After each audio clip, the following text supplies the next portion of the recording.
Oi, gente, tudo bem? Professor Thiago falando.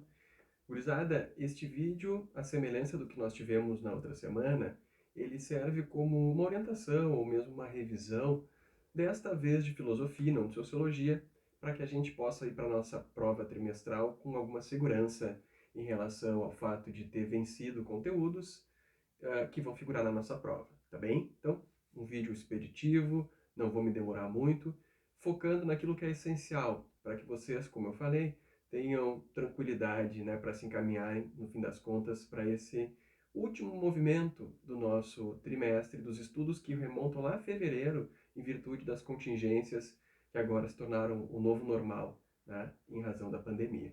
Então lá vai, estamos falando de filosofia, cujo grande tema que nós estudamos se chama o surgimento da filosofia na Grécia Antiga. Notem, nós temos tanto sobre este tema, quanto sobre o tema os filósofos pré-socráticos, e quanto ao tema a filosofia socrática, Sócrates e os sofistas, as três matérias que, por assim dizer, vão figurar na prova, a gente tem um capítulo para cada um desses assuntos no nosso livro.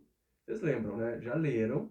É um livro muito bom, em que o professor Danilo Marcondes foi bem sucedido em expor com profundidade os temas, sem ser enfadonho, sem ser chato. Tem uma linguagem um pouco mais técnica, mas é assim que a gente adquire vocabulário e se torna mais erudito. Então vocês têm, fique claro, para recorrer nesse momento, um material de apoio excelente. Além disso, vocês podem recorrer àquilo que produziram à época em aula ou mesmo em estudos domiciliares, semanalmente, a partir dos nossos roteiros. Vocês têm aqueles trabalhos que me enviaram, não são poucos, né? A gente fazia semanalmente. E ainda, alguns resumos que nós produzimos em conjunto, eu registrava num arquivo de Word, editor de texto, e publicava no fim da nossa aula ao vivo, para a gente ter, por assim dizer, algo como uma ata de uma reunião a cada encontro. Então vocês têm material de apoio, os próprios vídeos já gravados e publicados sobre o assunto podem também servir de complemento nesta altura do campeonato. Mas, deixando de lado a questão de onde e o que estudar, vamos para uma revisão pontual dos grandes temas que vão ser abordados na nossa avaliação. O primeiro deles, como eu disse, é o surgimento da filosofia na Grécia Antiga. Quais conceitos vocês têm que ter em mente? Vocês têm que ter em mente que, de um lado, nós estamos pensando numa cultura que era marcada majoritariamente por um pensamento ou explicações da realidade que se amparavam em seres sobrenaturais, o que a gente chama de discurso mítico. Por outro lado, um novo movimento intelectual passa a surgir naquele período, vai ser chamado filosofia ou ciência, e ele se vale não mais de seres sobrenaturais, mas de explicações imanentes, partindo para dizer o que é uma causa da existência do mundo, do universo, de elementos que estão na natureza, tá bem? Na physis. Primeira consideração, portanto, uma lista de conceitos a serem revisados. Quais são? O conceito de physis, o conceito de explicação, o conceito de logos, o conceito de arché, todos eles relacionados ao contexto de surgimento da filosofia entre os gregos. Vamos lembrar, para o primeiro filósofo assim considerado, chamado Tales de Mileto, em vez de dizer que tudo que existe teve origem na ação do caos, depois por forças quaisquer, deuses surgiram e fizeram o mundo tal como a gente o conhece, a explicação do Tales de Mileto, o primeiro filósofo, vai ser esta. Em última instância, tudo que existe, absolutamente tudo que existe, deriva a sua existência ou ser de um elemento da natureza que eu chamo de água. Vocês lembram, Tales teve contato com a cultura egípcia e percebeu a grande importância do regime de cheias do Nilo para o desenvolvimento daquela civilização. E talvez por isso e por outras considerações, julgou que a arqué do mundo, do universo, era a água. Bom, eu já estou aqui falando de um outro elemento, de outra noção ou conceito importante, que é o conceito de arqué.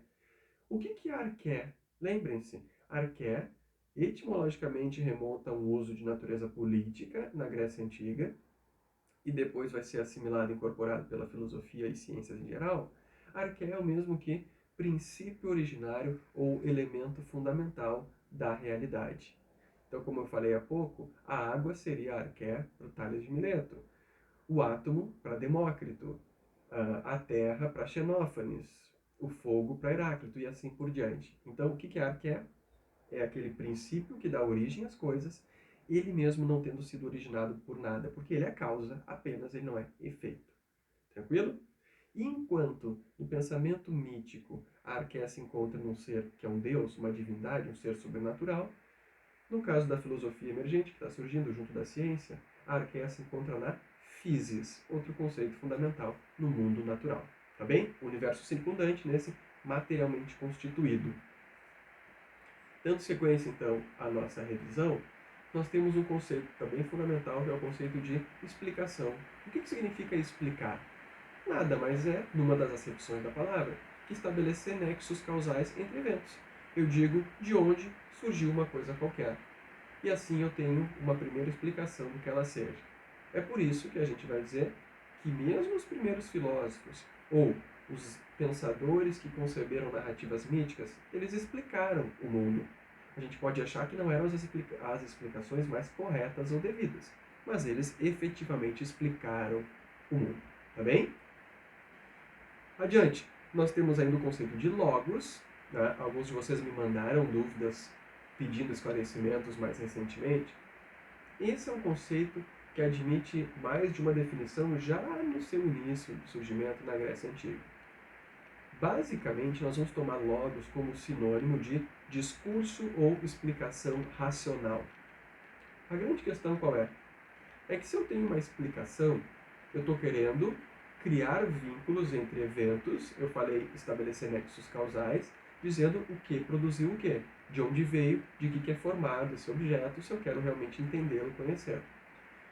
Nós não vamos tomá-lo como literalmente significando estudo de, como a gente está acostumado quando etimologicamente nos apresentam o significado do termo biologia ou biólogos, né? Logos aqui é mais amplo, é atividade ou discurso racional. O discurso não precisa ser falado para os outros, é o pensamento que é discursivo, que eu penso de um objeto, que ele é verde, e isso significa propriamente fazer uso de uma explicação, tá bem?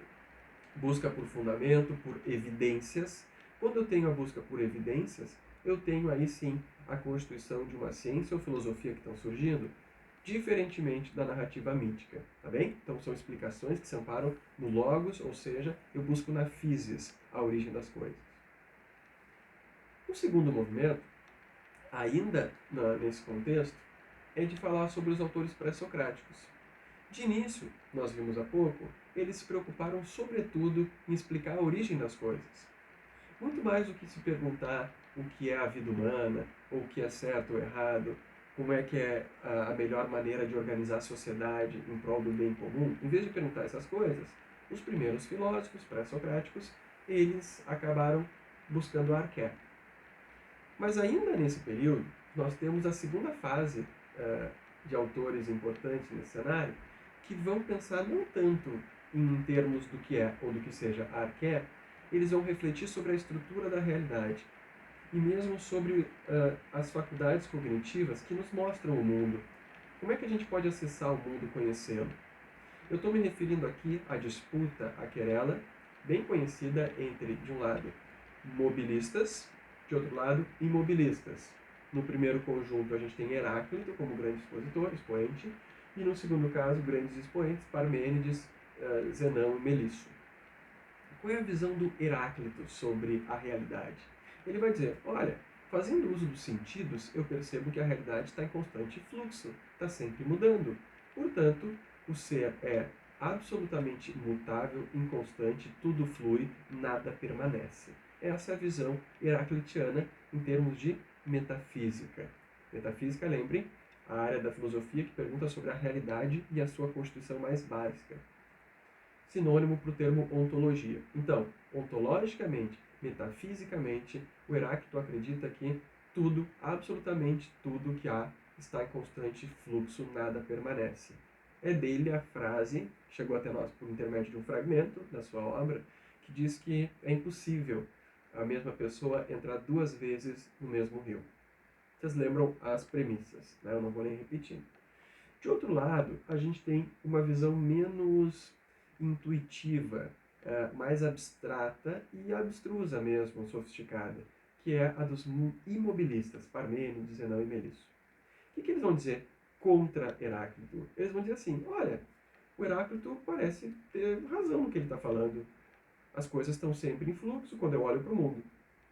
Mas, quando eu reflito melhor sobre o que significa dizer que o mundo está em constante fluxo, eu me dou conta, pela razão e não pelos sentidos, que é impossível que as coisas mudem. E eu vou concluir que metafisicamente, ontologicamente, o mundo é estável, uno, indivisível e eterno. Nada muda, tudo permanece. A visão, portanto, diametralmente oposta, né? Eles, digamos, são autores que estão em condições contrárias, né? Mais do que contraditórias. Pois bem, como é que eles fundamentam essa tese Zenão, Parmênides, Melisso? Dessa maneira. Olha, quando eu reflito sobre o conceito de mudança, eu me dou conta de que mudar é impossível, pois, abstratamente considerando, para que algo mude, então essa coisa tem que deixar de ser o que é. Mas, para que essa coisa mude, ela também precisa, simultaneamente, continuar sendo o que ela é no tempo 2. Senão, ela não mudou, ela desapareceu. Uma vez que a mudança exigiria, para acontecer, que algo deixasse de ser o que é, e ao mesmo tempo continuasse sendo o que é, portanto uma contradição, é que a mudança seria impossível, nada flui, tudo permanece, o universo é uno, eterno, indivisível e imutável. Tá? Metafísica pura, ontologia hard, é jogo duro, é abstrato mesmo, mas foi importante para um próximo passo que vai consolidar a filosofia, que a gente chama de clássica, com um cara chamado Sócrates. Depois o seu discípulo mais notável, chamado Platão, e ali adiante um outro também notável, muito, chamado Aristóteles. Sobre Sócrates, gente, e aí a gente chega, né, no último tema abordado na nossa prova, que a gente viu no trimestre, filosofia socrática. Qual é a grande revolução que o Sócrates faz? Mas não por pegar em armas, né, uma revolução de natureza intelectual. Ele passa a direcionar a sua atenção, não como faziam os primeiros filósofos, por uma busca pelo ser em geral, ou pela origem das coisas pela arqué. O Sócrates vai começar a olhar para a sua condição de ser humano e refletir sobre, o que eu posso saber? Eu, um ser humano. O que é o certo? O que é uma vida digna de ser vivida? O que é a justiça? O que é beleza? E assim por diante. Portanto, uma vez que se faz uma série de perguntas a partir da sua perspectiva antropocêntrica, né, vamos dizer assim, nós temos com o Sócrates uma virada importante na filosofia, considerada tão radical que a gente diz que houve uma filosofia anterior a Sócrates, chamada pré-socrática, e uma posterior, que é a clássica, e mais ou menos aquela que a gente conhece até hoje. Tranquilo? Mas o que fez o Sócrates de tão notável? Ele fez, por exemplo, o seguinte: além de olhar para o ser humano e ver as faculdades cognitivas, os seus julgamentos e o fundamento, o que se sabe no fim das contas, ele tinha uma maneira peculiar de fazer filosofia. Qual era? Ele indagava os seus interlocutores, portanto, é por meio do diálogo que o Sócrates faz filosofia, não é por meio da escrita de um texto, ele não escreveu nenhum texto, deixou para nós, é por intermédio do uso da palavra, do logos, da palavra falada, da narrativa, do discurso, e por meio de questionamentos, sobretudo, perguntas sistemáticas, que ele, Sócrates, fazia filosofia. Com qual objetivo? Ele diz, eu sou mais ou menos como uma parteira, assim como a minha mãe, que é dada a arte da maiêutica, a arte da parteira. Só que em vez de ajudar o nascimento de crianças, de bebês, eu tento ajudar o meu interlocutor a parir por si mesmo os seus conhecimentos. Algo que já está ali com ele, possivelmente, mas ele não se dá conta, ele é confuso. E mediante perguntas sistemáticas sobre o fundamento do que ele acredita, o porquê, essa pessoa vai se dando conta da sua ignorância e ali adiante constrói bases sólidas para o seu conhecimento. Então nós temos aqui o famoso método socrático, baseado em a ideia de que nada sabe. Sócrates, né, dizia, eu só sei que nada sei, e achava interessante que em Delfos o sacerdote do Deus tenha dito que ele, Sócrates, era o mais sábio dos homens, e é por isso que ele passa a interrogar todo mundo, que ele não acredita, mas descobre que sim, Por quê? Porque as outras pessoas julgavam saber o que não sabiam, ele pelo menos não julgava, então ele seria o mais sábio. O conhecimento começa pelo reconhecimento da ignorância, vai ser a matriz de pensamento socrático, né? Bom, é por meio do diálogo que se faz filosofia, por intermédio de um método que eu chamo maiêutica, que sistematicamente eu faço perguntas e tenho respostas, e ainda eu me valho da ironia para fazer com que o meu interlocutor, digamos assim, venha a se engajar na discussão, na conversa, e provoco nele algum tipo de curiosidade ou ímpeto de responder a essas ironias e, portanto, ele vai acabar parindo por si mesmo o próprio conhecimento. Tá bem, gente? Basicamente é isso. Me desculpem se eu me empolguei demais, mas eu fiquei lembrando de tudo que a gente viu ao longo do trimestre, não foi pouca coisa. E de maneira bem expeditiva, gravei este vídeo num dia hoje, né, da gravação chuvoso. Vocês devem ter ouvido o som da chuva aumentando de volume, caindo lá fora. Mas vida que segue, né? Eu espero que vocês tenham, a partir dos estudos refeitos, dessa última preparação, do simulado que a gente realizou em aula, ao vivo, foi bacana, que vocês tenham a tranquilidade de fazer uma boa prova, porque o sucesso de vocês, pelas amostragens, está garantido, tá bem? Se cuidem, um grande beijo, e eu quero agradecer essa parceria de primeiro trimestre, principalmente mais pro fim, em que a gente começou a liberar as câmeras, eu pedi e vocês atenderam, e agora a gente tem aulas muito mais próximas do que aquelas que a gente tinha fisicamente na escola. É outro esporte, é muito bacana, tá, gente? Obrigado mesmo. Grande beijo para vocês, se cuidem. Qualquer coisa me mandem uma mensagem lá pelo Google. Beijão, tchau, tchau.